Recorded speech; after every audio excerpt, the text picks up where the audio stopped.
अगर आप किसी भी सॉफ्टवेयर पर पीटी एकेडमी की प्रैक्टिस करते हैं, लिसनिंग के फुल एंड टेस्ट दे रहे हैं, तो सलाह है कि जून के बाद अगर आपने पेपर भरना है तो उसमें से 3 मिनट, कम से कम 3 मिनट लास्ट वाले बाहर कर दें। जो बाकी बचा टाइम है उसमें अपना लिसनिंग का पूरा पेपर करें। आजकल टाइम की बहुत दिक्कत आ रही है लिसनिंग में।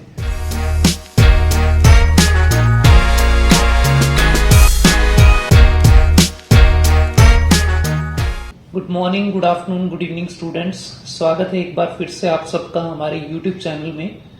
आज का ये जो वीडियो है, आपको हमारे थंबनेल से पता चल गया होगा कि ये Q&A सेशन है। तो ये वो क्वेश्चंस हैं जो हमारे यूट्यूब चैनल पर अलग अलग तरह की वीडियोस पर बच्चों ने कमेंट्स में हमसे पूछे थे। इंडिविजुअली सब बच्चों को रिप्लाई करने का टाइम नहीं मिल पाता, सो मैंने सोचा कि क्यों ना इन सब कमेंट्स को एक साथ एक छोटी सी वीडियो में आंसर किया जाए।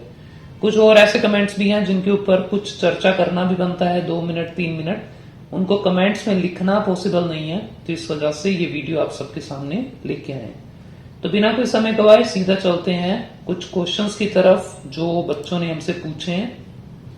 सबसे पहले शुरू करते हैं पहले क्वेश्चन से, और मैं सबसे रीसेंट क्वेश्चन से स्टार्ट करूंगा। इससे पहले कि मैं स्टार्ट करूं, एक रिक्वेस्ट है कि अगर आपका जो कमेंट है या आपका क्वेश्चन इस कमेंट बॉक्स में या पूरे इस क्वेश्चन की वीडियो में नहीं है, तो प्लीज मेक श्योर कि आप हमें दोबारा कमेंट करके इस वीडियो में दोबारा अपना क्वेश्चन पूछें। आई डेफिनेटली मेक श्योर कि आने वाले 1 या 2 दिनों में दोबारा से आपके कमेंट्स को यहाँ पे इंडिविजुअली आंसर करेंगे, और अगर कोई लंबी डिस्कशन का पार्ट वो कमेंट्स हैं तो उसके लिए एक अलग से वीडियो दोबारा बनाई जा सकती है। फिलहाल शुरू करते हैं पहले क्वेश्चन से। तो ये पहला क्वेश्चन अभी कुछ समय पहले आया था। सर, ऐसे टेम्पलेट में अबव मेंशन जो वर्ड है उसमें अबव मेंशन में बीच में हाइफन का यूज होना चाहिए, लाइक अबव मेंशन। तो स्टूडो कुछ नाम है इनका, नाम तो क्लियरली नहीं है, बट इसका जो आंसर है वो है कि दोनों तरह से ठीक है। अगर आप अबव मेंशन किसी भी सॉफ्टवेयर पे चेक करेंगे तो उसमें बीच में हाइफन लिखना बताया जाता है, बट अबव मेंशन अगर आप बिना हाइफन के लिखेंगे that is also fine, grammatically वो ठीक होता है। इसी तरह से एक और वर्ड आपको आगे मिलेगा अफोरमेंशन्ड, उसमें भी कोई हाइफन की नीड नहीं है। तो अगर आपको लगता है तो लगा दो, अगर आपको लगता है कि नहीं जरूरी है तो दैट्स ऑल्सो फाइन, आपके ऊपर मैं छोड़ रहा हूं। हाँ या ना, दोनों इसके जवाब ठीक हैं। दूसरा सवाल प्रदीप के द्वारा है। प्रदीप कहते हैं सर, जैसे एक रिपीट सेंटेंस आया 6 to 8 वर्ड का और वो मैंने पूरा पिक कर लिया, वो रिपीट सेंटेंस पूरा बोलने के बाद लास्ट में फ्लुएंसी के लिए कोई फिलर ऐड कर सकता हूं, जैसे कि it's very important, her repeat sentence में जितने भी 9, 10 आते हैं। तो प्रदीप जी जवाब है कि नहीं करना। अगर आपने रिपीट सेंटेंस 6 से 8 वर्ड का और आपने उसको पूरा पिक किया है तो फ्लुएंसी ऑलरेडी जितनी चाहिए उससे ज्यादा आप कर चुके हैं, तो कुछ एंड में फिल करने की नीड नहीं है। ये सिर्फ तब करना है अगर आप रिपीट सेंटेंस आधा 50 या 60% पिक कर पाते हैं, तो उसको पूरा करने के लिए आपको लास्ट में सलाह दी जाती है कि आप कुछ फिलर ऐड करें। निखिल चौधरी जी बड़े परेशान लग रहे हैं, इन्होंने 3 कमेंट्स किए थे। इन्होंने कहा कि रीडिंग पर इसका ज्यादा इफेक्ट, नीचे से पढ़ना स्टार्ट करते हैं। रीड अलाउड में 1 लाइन बोलने से रीडिंग में स्कोर नहीं आता, ऐसा हमारे कोचिंग में बोलते हैं, आप इसके बारे में बताएंगे। अगर रीड अलाउड में फर्स्ट लाइन डिफिकल्ट हो तो बीच में से बोल सकते हैं, रीडिंग पर इसका क्या इफेक्ट पड़ता है? जवाब है कि निखिल जी कोई इफेक्ट नहीं पड़ता, नेगेटिव पॉजिटिव किसी भी तरह से। 1 लाइन बोलो चाहे पूरा बोलो, हर तरह से रीडिंग में स्कोर आपका उतना ही आएगा जितना वैसे आता। फर्क ये है कि अगर आप 1 लाइन बोलते हैं तो उसमें ये बहुत जरूरी है कि आप हर वर्ड को सही बोलें।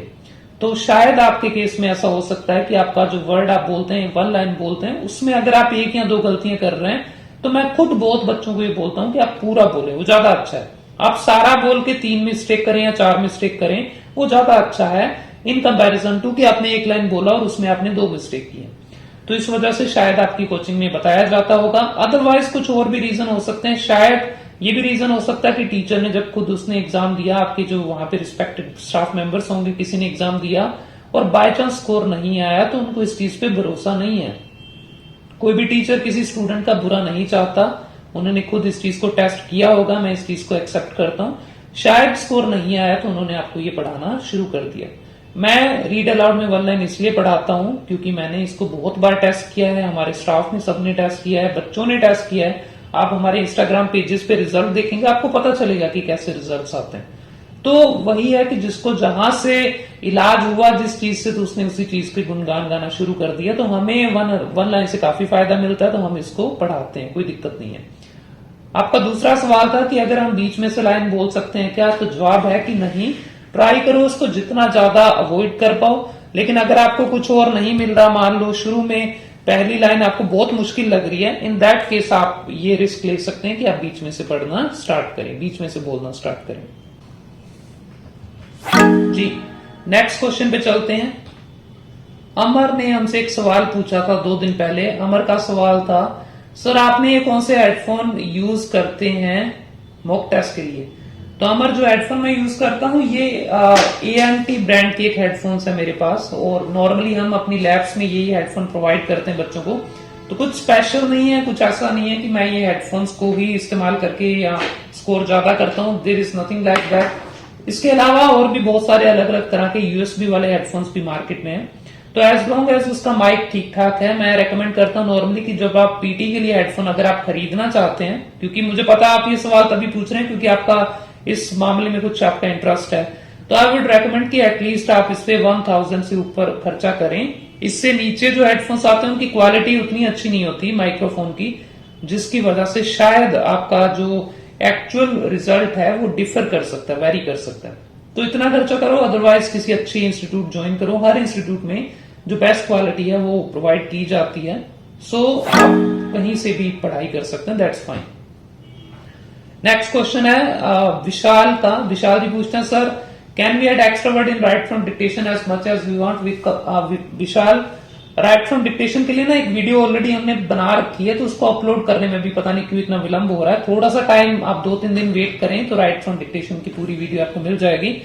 उसमें आपको ये बताया जाएगा कि कैसे राइट फ्रॉम डिक्टेशन में एक्स्ट्रा वर्ड ऐड करने से कोई नुकसान नहीं होता। तो मैं हर एग्जाम में अपने, आपने अगर मेरा फुल लेंथ मॉक टेस्ट देखा होगा तो आपको उसमें भी आपको दिखा होगा कि मैं काफी वर्ड्स को ऐड करता हूं लास्ट में।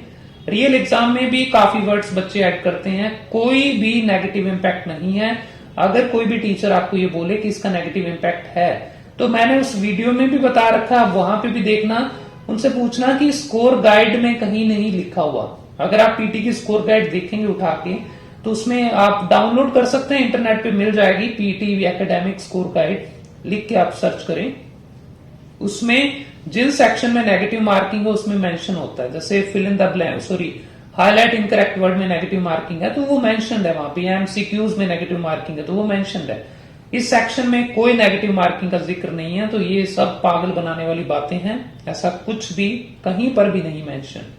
आप किसी भी सॉफ्टवेयर पे अगर एग्जाम करते हैं विशाल, चाहे वो TCY या गुरुली या कोई भी सॉफ्टवेयर है, तो आप उसमें भी चाहे तो करें, एक्स्ट्रा वर्ड लिखें, आपको कोई नेगेटिव मार्किंग नहीं मिलती है।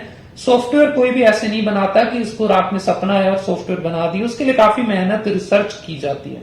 तो आफ्टर दैट रिसर्च अगर वो भी नेगेटिव मार्किंग नहीं करते हैं तो उससे भी ये साबित होता है, दिस इज द सेकंड आप कह सकते हैं कि एविडेंस है जिससे साबित होता है कि इसमें एक्स्ट्रा वर्ड से कोई नेगेटिव मार्किंग नहीं है।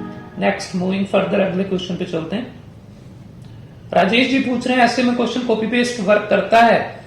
राजेश, नहीं करता। आपने शायद ये मेरा अभी जो रिसेंट टेस्ट उसको देख के क्वेश्चन पूछा होगा। तो रियल एग्जाम में आपका कॉपी पेस्ट क्वेश्चन को ऊपर से कॉपी करके नीचे पेस्ट करना काम नहीं करता।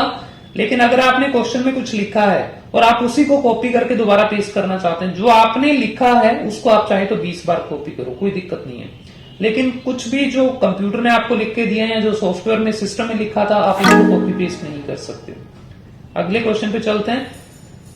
UKVI के एग्जाम में 1 लाइन वर्क करती है? खुशी हमसे सवाल पूछ रहे हैं। खुशी, UKVI में भी 1 लाइन काम करती है, इसको भी हमने टेस्ट किया है। बहुत सारे बच्चे UKVI आजकल इंटरेस्ट दिखा रहे हैं। इसका कारण शायद यूके में जाना है या यूके की तरफ जो लीनियंट वीजा का सिस्टम है वो हो सकता है। Whatever the reason is, UKVI में भी 1 लाइन सिस्टम काम करता है। आप सबको बता दूं, PT UKVI एक अलग एग्जाम है जो कि स्पेसिफिकली यूके जाने वाले बच्चों के लिए होता है। दोनों में कोई डिफरेंस नहीं है, PT एकेडमिक और PT UKVI में कोई भी 1% भी फर्क नहीं है। सेम उसी सिस्टम से पेपर आपका चेक होता है, उतने ही क्वेश्चन आते हैं, वही रीड अलाउड, रिपीट सेंटेंस, सब सेम वही 20 क्वेश्चन टाइप आते हैं। फर्क इतना है कि UKVI में आपका पासपोर्ट भी साथ में, पेपर भरते टाइम पासपोर्ट फिल करना पड़ता है, डिटेल्स। PT एकेडमिक में पेपर भरते टाइम पासपोर्ट की डिटेल नहीं मांगी जाती है, पेपर में दोनों में ये पासपोर्ट साथ में लेके जाना है। सो PT UKVI एक तरह से एक अलग नाम है PT एकेडमिक का ही, यूके में एक्सेप्ट होता है। इसी तरह से शायद आपको पता होगा कि PT में कनाडा के लिए अभी एक रीसेंट एग्जाम आने वाला है, अपकमिंग एग्जाम है, उसका नाम है PTE कोर। तो PT academic, PT UKVI and PT core के नाम से एक एग्जाम आएगा, जो कि मिड ऑफ 2023 वादा था, मिड तो निकल गया, अब शायद अगस्त में कह रहे हैं कि एग्जाम लॉन्च होगा। तो जो कनाडा वर्क परमिट अप्लाई करना चाहते हैं उनके लिए वो एग्जाम जल्दी आने वाला है। फिलहाल एक बार आगे चलते हैं, आपके सवाल का जवाब मिल गया होगा कि वन लाइन काम करती है। नेहा का क्वेश्चन है, Neha Deol, sir please listening time management कैसे करें, please help me. Neha, listing में टाइम मैनेजमेंट वास्तव में एक बहुत बड़ा इश्यू है आजकल, पहले भी था। हम हमेशा पीटी में, ऑक्सफोर्ड में मैं हमेशा कहता हूं कि लिस्निंग एक टाइम बॉम्ब की तरह से होता है। ये कब ब्लास्ट होगा, और मोस्टली मैंने देखा कि हर 3 में से एक बच्चे के पेपर में लिस्निंग में समय कम रहता है।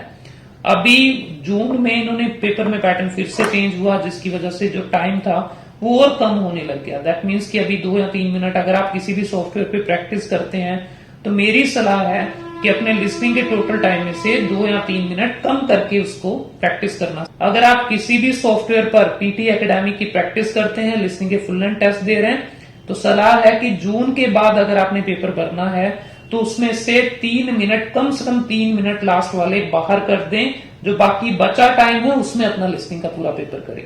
आजकल टाइम की बहुत दिक्कत आ रही है लिस्निंग में। मैनेजमेंट कैसे करें, इसका सिंपल सा जवाब है कि उसको 4 अलग अलग टुकड़ों में बांटें। जिस तरह से रीडिंग टाइम मैनेजमेंट सिखाया जाता है उसी तरह से लिसनिंग का भी टाइम मैनेजमेंट है। फॉर एग्जांपल, पहला टुकड़ा समराइज स्पोकन टेक्स्ट का बिल्कुल अलग है। दूसरा टुकड़ा बांट सकते हैं फिल इन द ब्लैंक को कितनी देर में करना है। तीसरा टुकड़ा बांटा जा सकता है हाईलाइट इनकरेक्ट वर्ड से ऊपर वाले, जो कचरे वाले 3 सेक्शंस हैं बीच में। आपको शायद पता होगा मैं किसकी बात कर रहा हूं। Select missing word, MCQ multiple answer, single answer भी साथ में, और हाईलाइट करेक्ट समरी। तो इन सेक्शंस को थोड़ा सा बांट के रखें इस तरह से, सो दैट आपको ये पता हो। जैसे एक एग्जांपल के लिए अगर टाइम मैनेजमेंट का मैं एक रफ सा आपको एस्टिमेट दूं, तो मुझे लगता है कि अगर आपके पास लिसनिंग में टोटल 17 मिनट का टाइम, 18 मिनट लगभग मिलते हैं आफ्टर समराइज स्पोकन टेक्स्ट, तो मैं उसका लगभग 6th पार्ट, मतलब 3 मिनट का टाइम जो है वो मैं फिल इन द ब्लैंक को दूंगा। छठा हिस्सा कर सकते हैं, 3 से 4 मिनट आप रख सकते हैं। 4 मिनट के अंदर अंदर आपका फिल इन द ब्लैंक तक आप कंप्लीट करेंगे। उसके बाद लास्ट वाले जो 2 सेक्शन है उनके लिए हमें अराउंड 8 मिनट बचाने होते हैं, जो fill in the blank, sorry, highlight incorrect word और राइट फ्रॉम डिक्टेशन। तो मेरी सलाह है कि उसके लिए 8 मिनट, मिनिमम 7 मिनट तो हो कम से कम। उससे कम होंगे तो बहुत पैनिक कर जाएंगे, बच्चे अक्सर पैनिक करते हैं। सो सलाह ये है कि जो बीच में मिनट है, 4 मिनट पहले ऊपर लग गए, लास्ट में 8 मिनट बचाने हैं। जो बीच में आपके पास अराउंड 6 मिनट है, उन 6 मिनट में आपको वो 3 जो छोटे छोटे सेक्शंस हैं, एमसीक्यूज हैं, हाईलाइट करेक्ट समरी है और सेलेक्ट मिसिंग वर्ड, वो 6 मिनट में जल्दी जल्दी निकालना है। तो थोड़ा सा ध्यान रखें टाइम के ऊपर, लगातार इस चीज की प्रैक्टिस करें। मेरे ख्याल से एक अच्छा एस्टिमेट आपको मिल गया होगा कि कितना टाइम किस जगह पे बचाना है। फिर भी अगर आपको लगा कि अभी भी इसके ऊपर प्रॉपर एक वीडियो होनी चाहिए तो वो भी प्लीज मेंशन करें, हम अलग से डेडिकेटेड वीडियो बना दें। चलिए कंटिन्यू करते हैं, नेक्स्ट क्वेश्चन की तरफ चलते हैं। अगला क्वेश्चन है निम्रा हनीफ का। निम्रा हनीफ जी पूछती हैं, in real PT exam do we get 35 minutes for reading. 2 question actually, और एक है पंकज सिडाना जी का, दोनों का जवाब देते हैं अलग अलग। पहले ऊपर वाला क्वेश्चन, तो जवाब है रियल एग्जाम में 35 मिनट्स नहीं मिलते हैं, डिपेंड करता है। बट मेरे एग्जाम्स में मुझे जहां तक याद है 32 मिनट्स के आसपास का टाइम था, तो 3 मिनट आप एक्स्ट्रा बता रही हैं यहाँ पे। और बाकी डिपेंड करता है नंबर ऑफ क्वेश्चंस के ऊपर। अगर आपके एग्जाम में 15 क्वेश्चंस हैं, जो कि मोस्टली रीडिंग में आते हैं 15 से 16, तो in that case you gonna get 32 minutes. अगर 18 क्वेश्चन है, जो कि बीच में ट्रेंड था, at the end of 2022 and 23 की स्टार्टिंग में ये ट्रेंड था कि 18 क्वेश्चन आते थे रीडिंग में, और उस समय मैंने देखा कि 35 से 36 मिनट आते थे, आजकल नहीं आ रहे। पंकज का क्वेश्चन है रिपीट सेंटेंसेस कैसे स्ट्रॉन्ग करें। पंकज, 2 तरीके हैं। हालांकि रिपीट सेंटेंस की ना डेडिकेटेड वीडियो इस चैनल पे मिल जाएगी आपको, प्लीज वो देख लें। लेकिन अगर आपको फिर भी लगता है कि कंटेंट बिल्कुल ही नहीं है, 4-5 वर्ड भी नहीं उठा पा रहे हैं आप, तो I would suggest, I would recommend कि आप थोड़ा सा फोकस इस चीज पे ज्यादा करें कि कंटेंट जब पिक करना होता है ना, तो उसको मीनिंग समझ के आप ऐसा फील करें कि आपको किसी अपने दोस्त को हिंदी में या पंजाबी में ये बताना है कि इस सेंटेंस में क्या कहा गया था। मैं हमेशा स्टूडेंट्स को ये सलाह देता हूं कि आप ऐसा इमेजिन करें कि आप ऑस्ट्रेलिया या कनाडा पहुंच गए और आपके साथ आपका दोस्त है जिसको बिल्कुल इंग्लिश नहीं आती है। नाउ अगर सामने वाले बंदे ने आपसे ये सेंटेंस कहा, फॉर एग्जाम्पल उसने कहा कि professor Smith will be late for today's lecture, तो आपको ये सेंटेंस को सुनकर अपने दोस्त को बताना है कि इन मोहतरमा ने हमें क्या कहा था। तो जब आप ऐसे फील करेंगे ना तो आपको उसको समझना पड़ेगा कि वो क्या कह रहे हैं। इन दैट केस आप अपने ब्रेन को कहीं ना कहीं तैयार कर रहे हैं, ट्रेन कर रहे हैं कि वो मीनिंग को समझे, instead of just understanding some words, उनको रटने की जगह पर वो मीनिंग के ऊपर फोकस करे। तो ये अच्छा तरीका है, आप इसके ऊपर काम करें, आपको फायदा मिलेगा। अगला क्वेश्चन, शायद ये लास्ट क्वेश्चन होगा। नवदीप बुट्टर पूछते हैं सर जी वन लाइन स्ट्रेटजी में कोमा पर पॉज लेना है या नहीं, और करमदीप कह रहे हैं, करमदीप सिंह का क्वेश्चन है नहीं, उन्होंने रिप्लाई किया, उन्होंने कहा one line strategy not working bro, if PT will check your test manually what will you do. तो करमदीप जी, पीटी में वन लाइन स्ट्रेटजी, देखिए मैनुअली चेक करने का मतलब शायद करण को ये लगता है कि कई बार ऐसा होता होगा कि ये बताया जाता है, एक्चुअली बहुत सारे इंस्टीट्यूट में सिखाया जाता है, किसी का अगर स्कोर कम आता है तो उसको ये कह देते हैं कि आपका पेपर ना मैनुअली पीटी वालों ने चेक किया था, उन्होंने बैठ के 3 जने बैठे और कंप्यूटर के सामने आपका पेपर जैसे हम नहीं चेक करते ऐसे चेक किया और आपको स्कोर नहीं दिया। कोई इतना वेला नहीं है, कोई इतना फालतू नहीं बैठा हुआ कि आपका पेपर 3 जने बैठ के चेक कर रहे हैं। वहां पे मैनुअली कोई पेपर चेक नहीं होता। हाँ, अगर आप अपील करें कि मेरा स्कोर सही नहीं है, या फिर आप रीस्कोरिंग का स्कोर रिव्यू की अपील करें, दोबारा चेक होता है, वो भी मैनुअली नहीं होता। ये बहुत बार पढ़ा है मैंने, बहुत बार बताया भी है क्लासेस में भी। मुझे पूरी उम्मीद है करंट स्टूडेंट ऑक्सफोर्ड की नहीं है। तो द पॉइंट इज कि कभी भी पेपर आपका मैनुअली चेक नहीं होता। ऊपर वाली बात, सवाल की सर जी वन लाइन स्ट्रेटजी में कोमा पर पॉज लेना है, जवाब है बिल्कुल, आपको कोमा और फुल स्टॉप पे प्रॉपर पॉज लेना है। ये भी ध्यान रखें नवदीप कि कोमा और फुल स्टॉप के बाद कम से कम 4-5 वर्ड और बोलें। कोमा के बाद 1 वर्ड बोल के बंद नहीं करना, या तो कोमा पे रोक दें, फुल स्टॉप पे खत्म कर दें, या फिर 4-5 वर्ड और आगे पढ़ दें। ठीक है, सो प्लीज अवेयर रहें, कुछ भी वहम, कुछ भी भ्रांतियां आपके मन में डाली जा रही है उनसे बचें। फिलहाल ये थे हमारे मेन क्वेश्चंस जो मुझे अभी मिले। प्लीज काफी बच्चे ऐसे हैं, मेरे ख्याल से इस चैनल पे मैं कल परसों देख रहा था 70% बच्चे वो हैं जो सब्सक्राइब नहीं करते, वो वीडियोस देख रहे हैं। तो अगर आपको अच्छा लगता है कंटेंट तो लाइक करना ना भूला करें प्लीज, एंड सब्सक्राइब भी करना है इसको।